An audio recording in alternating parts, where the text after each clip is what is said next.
What's going on, guys? It's Jimmy here with your second stimulus check update and daily news report. We have a lot of big news going on right now. We're going to hear from the Senate and about the expiring unemployment and stimulus benefits before the end of the year. Also, we're going to talk about a big news report that is out now that stimulus will be attached to the government shutdown bill that needs to be passed here within the next few days. Big story there. And I'm going to give you another breaking news story regarding a state that is passing stimulus, $100 million. And I'm going to have another program for you guys on stimulus programs that are approved right now. I'm going to have all that for you in this video. So make sure you watch to the end because this is going to be a good one. Also, if you're new here, make sure to subscribe down below so you don't miss out on new videos regarding stimulus checks that are going out and stimulus checks that are coming out. And don't forget to give this video a like down below. It really helps out our channel. Okay, first up, we're going to hear from Senator Chris Coons regarding the next stimulus package. Allison, in the Senate, we're not doing what we should be doing, which is passing a bipartisan COVID relief bill.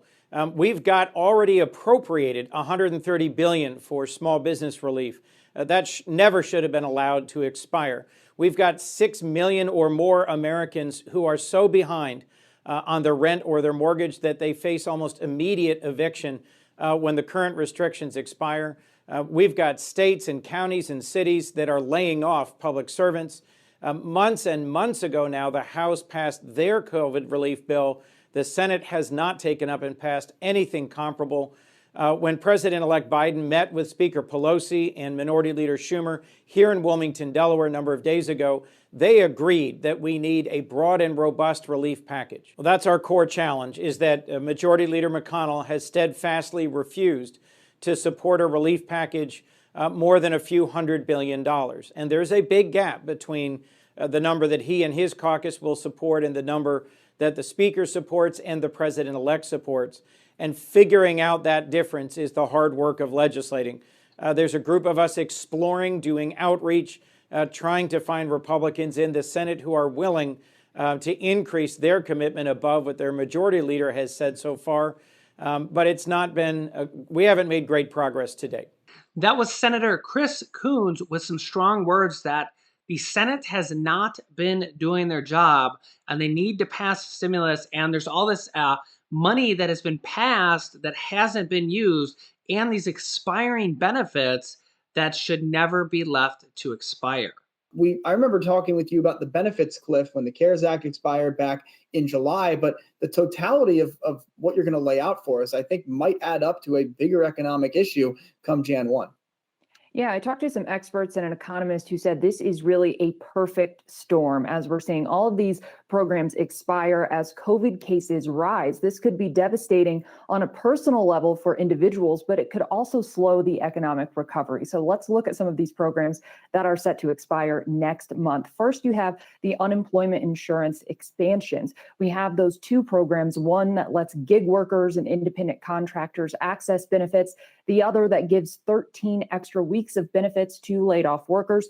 Those are set to go away right after Christmas. So reportedly, millions of people could lose their benefits if those are not extended. I did speak to Congressman Richard Neal yesterday. He's the chairman of the House Ways and Means Committee. He told me it's imperative that those are extended, and he's hopeful maybe as lawmakers try to avoid a government shutdown on December 11th, that they'll be able to work out some sort of extension. We also have the eviction ban that's set to go away at the end of the year.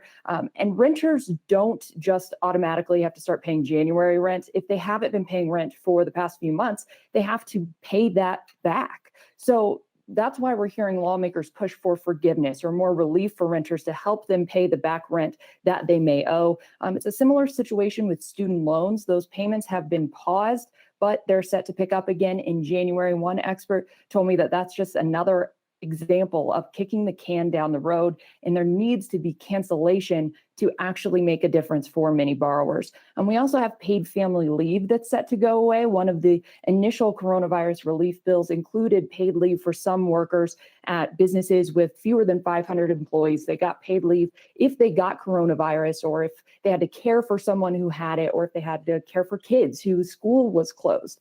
That is, again, set to go away at the end of the year. And then two more, state and local aid states and cities have to spend the money they got from the CARES Act by December 30th, or it goes back to the federal government. And then a small business loan program, not the Paycheck Protection Program, but this is another one that allows small businesses to get emergency loans at a low interest rate. The last day to apply for that is December 21st. So again, all of these things are happening as COVID rates are rising. One economist told me that this is an anti-stimulus measure if Congress doesn't act here instead of moving forward with more relief that is needed. And of course, President Trump and President-elect Biden could do a few things to enact these, extend these provisions, but really it's Congress that needs to step in. I particularly like what she said about rent forgiveness, which is kind of what these states and cities are doing with their rental assistance, where they're basically paying for several months of your rent. There's multiple different states and cities and counties that have been doing this. We've had viewers get up to $5,000. Hundreds of viewers who have said they have gotten some support from their state and local cities. I'm going to give you a couple new programs here in a second. But next, I want to talk about new reports that are out from CNBC and Forbes today regarding that it's highly likely that we're going to see stimulus attached to the government shutdown bill that needs to be passed before December 11th from some insider aid information. And basically, they're saying that they are going to try to attach a stimulus bill to the government shutdown bill. The government will shut down again on December 11th if they don't pass another bill to keep the government funded. It's crazy how they have to do a government shutdown funding bill every year. And then not only that, but then they don't even do the bill. They do a continuing resolution where it just extends it for a few months, and then they got to do it again every year. It's just exhausting. But this new report says from Inside Aid that they are going to probably attach a stimulus on this to get stimulus out to the people before the holidays.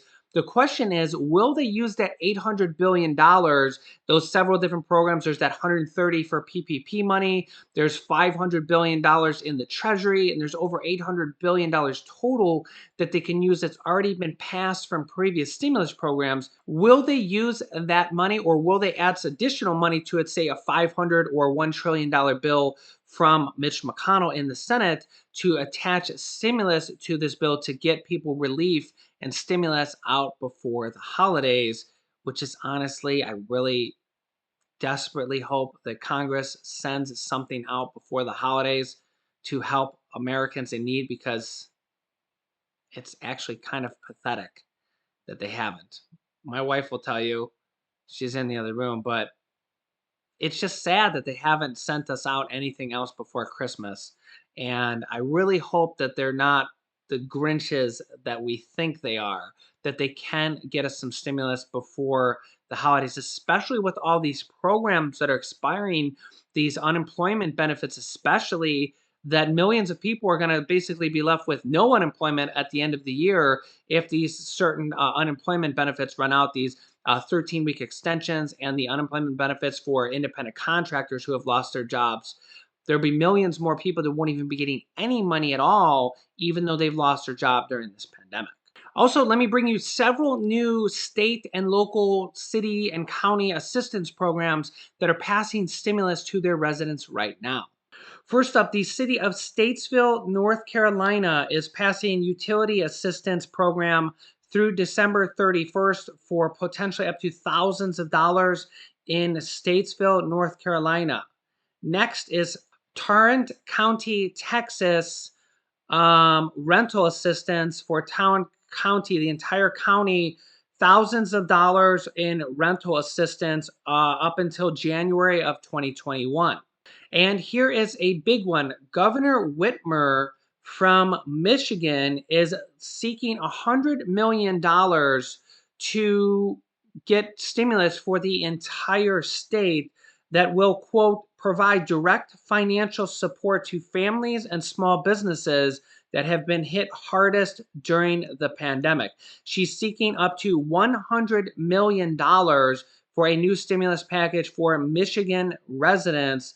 This one is not passed quite yet, but almost all of these state and local city packages that they've been trying to pass have passed.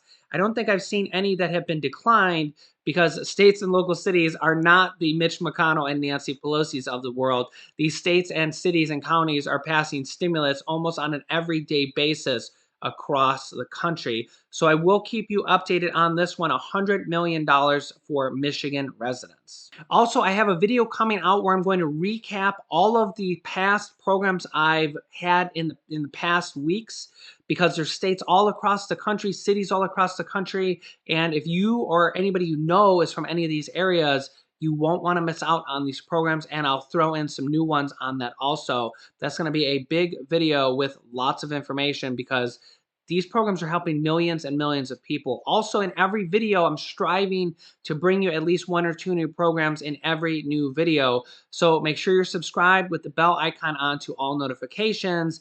We typically have videos coming out at 10 a.m., 3 p.m., and 8 p.m. Eastern Standard Time. You can click on this top video here to watch my newest stimulus check video next. And this video teaches you how to start your own business selling products on Amazon FBA. I have dozens of students that have replaced their entire 9-to-5 income by selling products on Amazon, and I teach them how to do that. Click on one of those videos to watch them next. Thanks, guys, and I will see you in the next video.